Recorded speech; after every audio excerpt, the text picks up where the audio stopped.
about the experience you've had with GNOME 3. I mean, I know even if it's negative, you might. I mean, I don't like this. It's very difficult for me to say a review or to give a damning appraisal of GNOME 3, because at the end of the day, it certainly comes down to personal choice, and I think Roy and Rusty have proved we've all got different views and tastes and what we want on our desktop.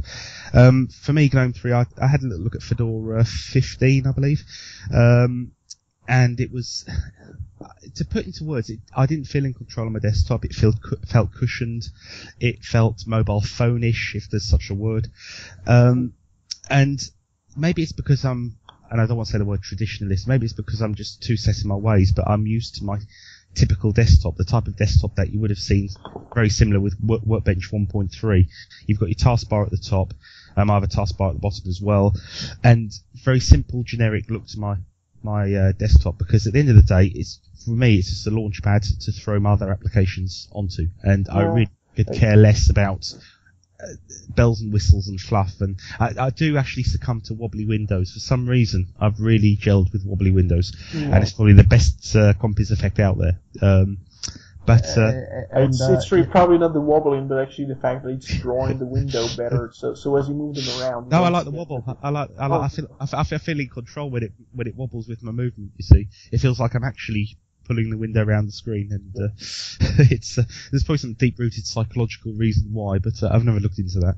But you no, never admitted you had a god complex. Yeah. But it's just for me, I'm quite sure with a bit of time, the GNOME 3 I would have got used to and been very, very productive and very fast. But for me, it just didn't feel like I was in control of anything. It's a little bit like using my mobile phone. I mean, I love my Android phone to bits, and it does everything I want to when I'm on the go, but I never feel fully in control with it, because I don't feel like I can tinker around behind the scenes immediately. Well, and that quality you're talking about there, the people who tell me they love WebOS, that's what they're talking about. Like, they love that they can just stick their finger in there and swipe straight up to kill an app. Like, they have that in control feeling. That I don't really care too much about that, but it's the same thing you're talking about there.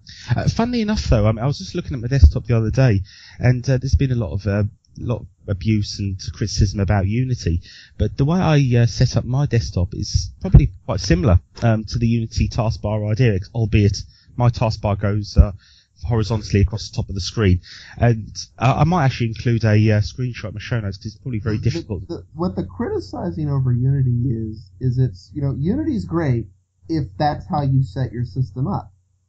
If you set it up any other way at all,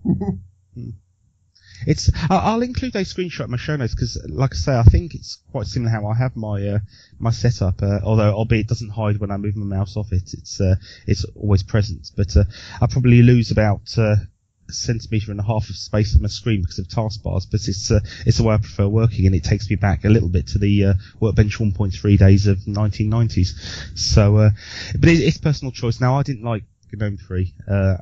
I couldn't give it the time to get used to it. Now, to be honest, I was desperate to just get it back off my machine, and certainly when that becomes the de facto standard on distros, I will be moving to XFCE, which I used very happily for, I think, about a year and a half with Woolvic's distro. Due time. It sounds to me like GNOME 3. It sounds to me like a good explanation of what happens with GNOME 3, which I haven't tried to write about it. It's a stable version of KDE 4.0. In the sense that it's basically lacking a lot of the functionality that used to exist, probably will exist again, but it's basically just a stripped-down version, maybe more stable than KDE 4.0, and people just don't figure out, why they would move to the 0.0. To be fair, I mean, I had no issues with it. I mean, to be honest, I didn't go into full detail or try to crash it or try to cause problems with it, but I didn't have any issues with using it for a day-to-day work. I just don't like the way it works. I don't like the ethos around. That's the two camps here. There's people who are sitting where you're sitting, Tim, who are like, I'm in a cookie cutter and I can't stand a cookie cutter. This is why I use Linux. I don't like cookie cutters. And then there's people who are in Roy's camp who are like, yes, it's cookie cutter now, but that's because it's fresh. It's brand new. Give them time. They'll make the frosting. It's supposed to be. It's also supposed to be out there for developers. Usually the 0.0 releases, and you do have to have some users You do have to have something that's ready for them to work with users. That was the explanation back in 4.0 days. People had to kind of add oxygen and plasma support and things to their application and make sure it's compatible. And if people don't use the environment, there is no incentive to actually make things compatible with it. It's the same thing with Firefox and WordPress. I think KDE 4 started to become more predominant than KDE 3 around version 4.2. I want to say 6 or something. Yeah, I said 2 as well. Yeah, it was like mid 4.2 was when it started to click. Yeah. Well, moving on, have we got any other titles we want to cover before we sort of wrap up the show for today? The small thing, it's probably the thing we usually touch on, because neither of us is a lawyer or anything like that. But there is a GPL case in Berlin. One of those companies that is a GPL violator claims that considering the terms under which they use the GPL-based software, in this case Linux, and what they embed it with, they don't think they have to contribute back. So against there will be some kind of a legal case that's going to test the GPL, and it did happen before, and the GPL was upheld in Germany, so it's probably going to be fine with sites like...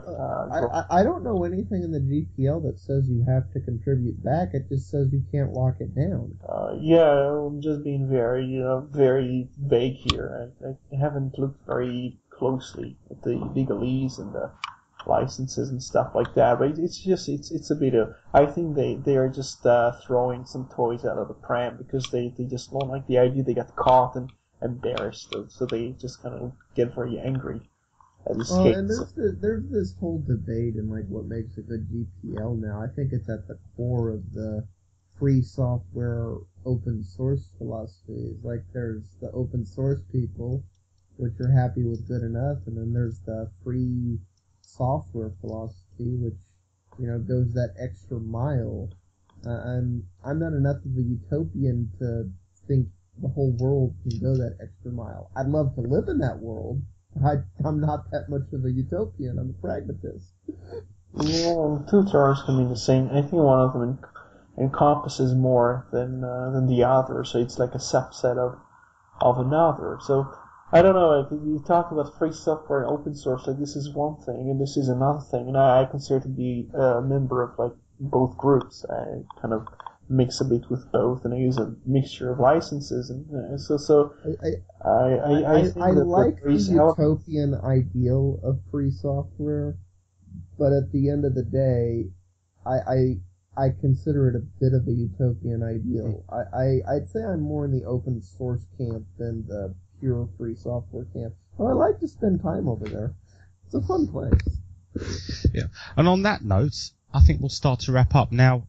I don't know if we're going to have another track for the closure of the show. We'll just go back to I Fought the Troll by Tom Smith. It's Roy, that's your call, but let me know now before I do my Jerry Springer roundup of the show. Yeah, well, we'll probably find one of the old tracks that I queued up for listening, unless you guys have something else to say before we...